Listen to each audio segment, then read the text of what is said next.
Pada hari ini kita akan melanjutkan pembelajaran kita tentang kekuasaan Belanda dan Inggris di Indonesia. Ya.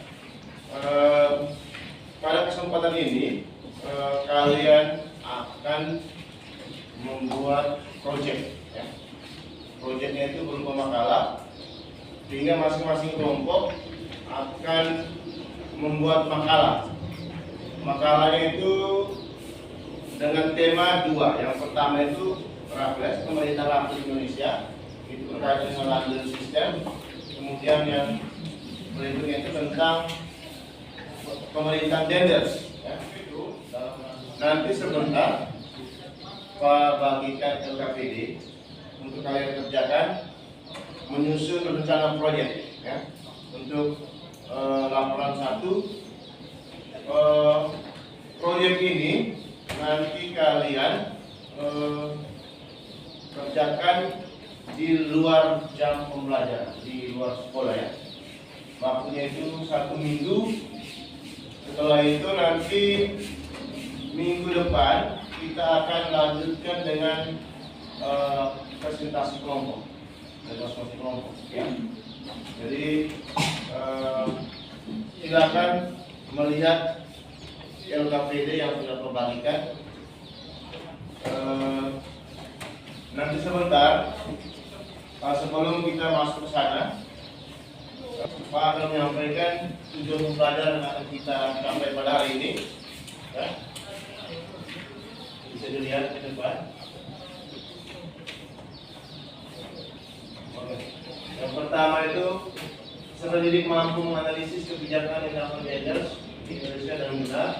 Kemudian yang kedua, peserta didik mampu mengaitkan kebijakan yang dilakukan Denders di Indonesia dengan benar. Kemudian yang ketiga, peserta didik mampu menganalisis kebijakan Raffles di Indonesia dengan benar.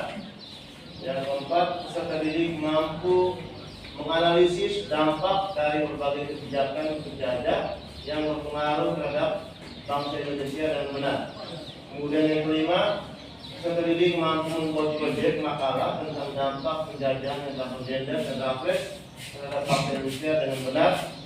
Kemudian yang keenam, peserta didik mampu menyajikan makalah tentang dampak penjajahan yang dilakukan Denders dan Raffles terhadap bangsa Indonesia di depan kelas dengan benar.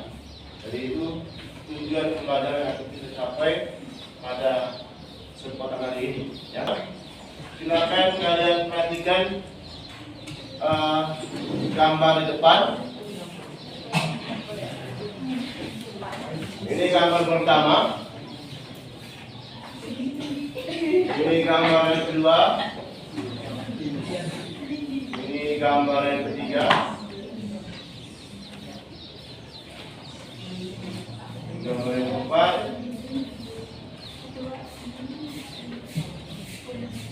Ini adalah gambar yang kelima. Oke. Kita lihat gambar 1. Siapa tokoh yang ada dalam tayangan tersebut? Angkat tangan siapa? Angkat tangan. Ya. Herman Milan Denders. Gambar 1. Ada yang lain? Ya, silakan. Oke, nah sudah lengkap. Sudah boleh tepuk tangan.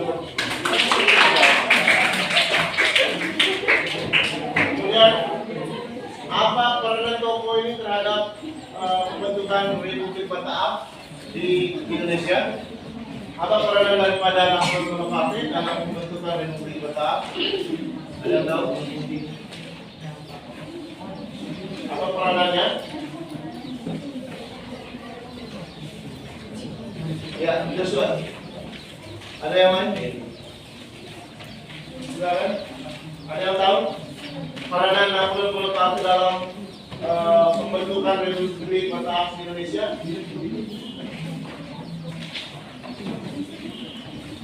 Kemudian gambar yang kedua. Gambar yang kedua siapa tadi yang kalian lihat? Ya, Louis Napoleon.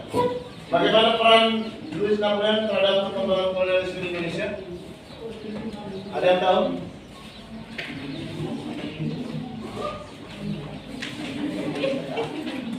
dengan gambar yang keempat. Gambar siapa? Herman Willem Daenders. Bagaimana peran Daenders terhadap perkembangan pluralisme di Indonesia? Ada yang tahu? Apa yang dilakukan Daenders di Indonesia? Ya, angkat tangan. Ya, Dora silakan. Membangun benteng-benteng pertahanan baru, membangun pangkalan angkatan laut di Anyer dan Ujung Kulon, meningkatkan jumlah tentara dengan mengambil orang-orang pribumi karena pada waktu pergi ke Nusantara Daenders tidak membawa pasukan, dan membangun jalan raya dari Anyer sampai pada Ruka. Oke, kembali ke Kang Dora. Kemudian gambar yang kelima. Siapakah dia? Raffles ya? Bagaimana peran Raffles? Angkat tangan siapa yang tahu? Bagaimana peran Raffles ya? Terlayu silakan. Yang pertama, pelaksanaan sistem jual tanah atau pajak tanah yang kemudian meletakkan dasar bagi perkembangan sistem perekonomian uang. Yang kedua, penghapusan penyerahan wajib hasil bumi. Yang ketiga, penghapusan kerja rugi dan perbudakan. Yang keempat, penghapusan sistem monopoli. Tangan bukan lain. Selanjutnya akan tayangkan satu video tentang pembangunan jalan yang dilakukan Daenders dari Anyer ke Dalukan ya. Masih disimak baik-baik. Daenders ditunjuk menjadi Gubernur Jenderal Hindia Belanda tahun 1808 oleh Raja Belanda Louis Napoleon, adik Kaisar Prancis Napoleon Bonaparte yang kala itu menduduki Belanda. Daenders diberi mandat terutama untuk melindungi Pulau Jawa dari serangan tentara Inggris yang berada di India. Oke, dari itu adalah video tentang bagaimana peranan Daenders di Indonesia dalam rangka membuat jalan pos atau yang disebut dengan jalan Daenders ya, yang panjangnya kurang lebih 1000 km ya, dari Anyer sampai ke Penang. Kemudian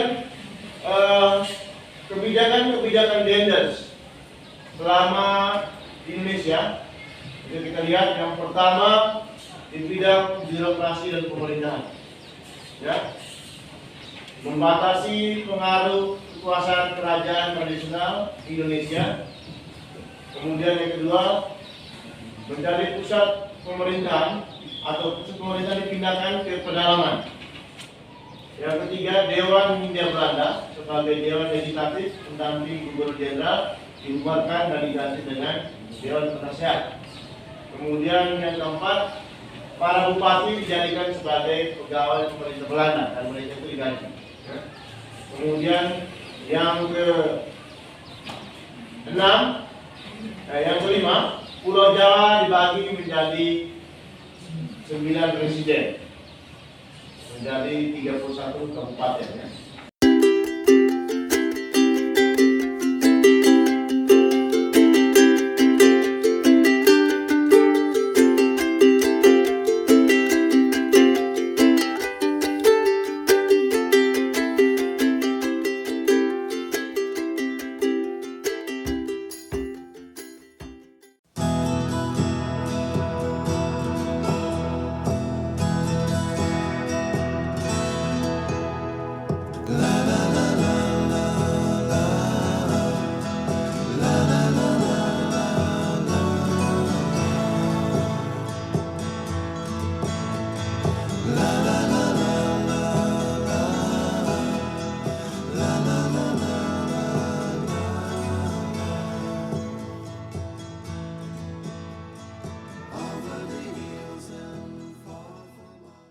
Silakan ya Pak, pamflet tempat. Tidak Pak, silakan. Yang lain tolong perhatikan ya. Baik, terima kasih atas waktu pendidikan. Sebelumnya saya adalah wakil teman-teman di sini juga mengucapkan terima kasih kepada Pak untuk kesediaannya mengajarkan kami tentang genders dan juga raffles. Nah, kalau di sini saya lebih mengerti tentang kebijakan dari genders dan juga raffles yang menjadi apa ya, kayak ciri khasnya mereka gitu. Kalau dari genders kan kita tahu bahwa dia selalu bekerja raya pos, sedangkan kalau dari raffles kita tahu bahwa ada satu sistem yang sangat terkenal, yaitu lagan sistem atau sistem sewa tanah. Nah, kalau dari genders sendiri, seperti tadi saya bilang bahwa dia itu lebih yang menjadi ikoniknya dari genders itu kan membuat jalan raya pos, yang mana jalan raya pos ini dibuat dengan cara mempekerjakan masyarakatnya kita, yaitu masyarakat pribumi, sehingga dampaknya kepada masyarakat pribumi seperti yang kita dengar dari video bahwa banyak sekali korban meninggal karena membangun jalan raya tersebut. Nah, oleh karena itu menurut saya pemerintahan dari genders ini lumayan kejam ya untuk kita. Terus dia juga membuat beberapa kabupaten tadi, kemudian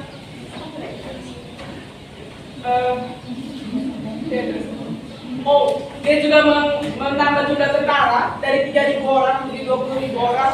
Dia juga membangun pangkalan di ujung pulau dan juga di Surabaya. Kemudian juga membangun benteng-benteng seperti di Jatinegara dan juga ada juga dari Surabaya. Nah, kalau dari raffles sendiri, yang paling ikonik dari raffles yaitu dia punya lagan sistem atau sistem sewa tanah, yang mana sistem ini mengharuskan masyarakat Indonesia untuk membayar tanah tersebut meskipun tanah itu miliknya mereka. Kemudian raffles juga dia sempurnakan seorang ilmuwan sehingga dia bisa menghasilkan buku seperti yang kita lihat di bidang ilmu pengetahuan.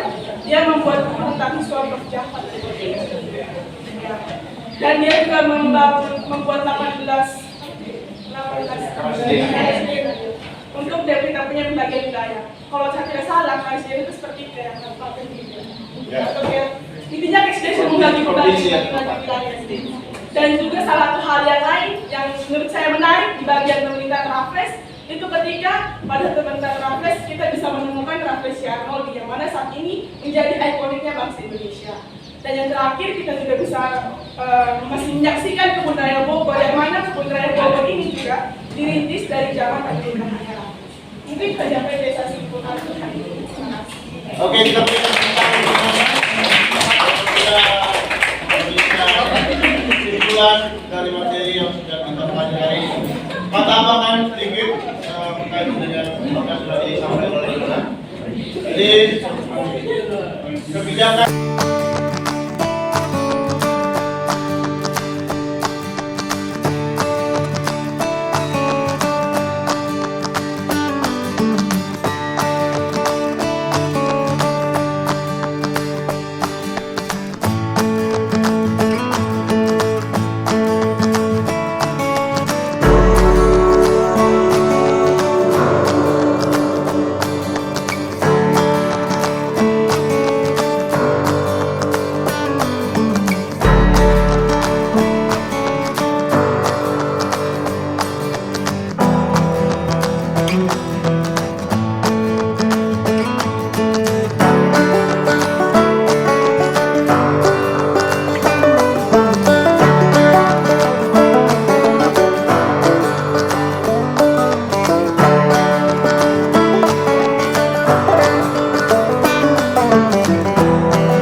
terima kasih mengucapkan kepadamu lantaran Kristus Tuhan kami. Minta terus dalam Bapa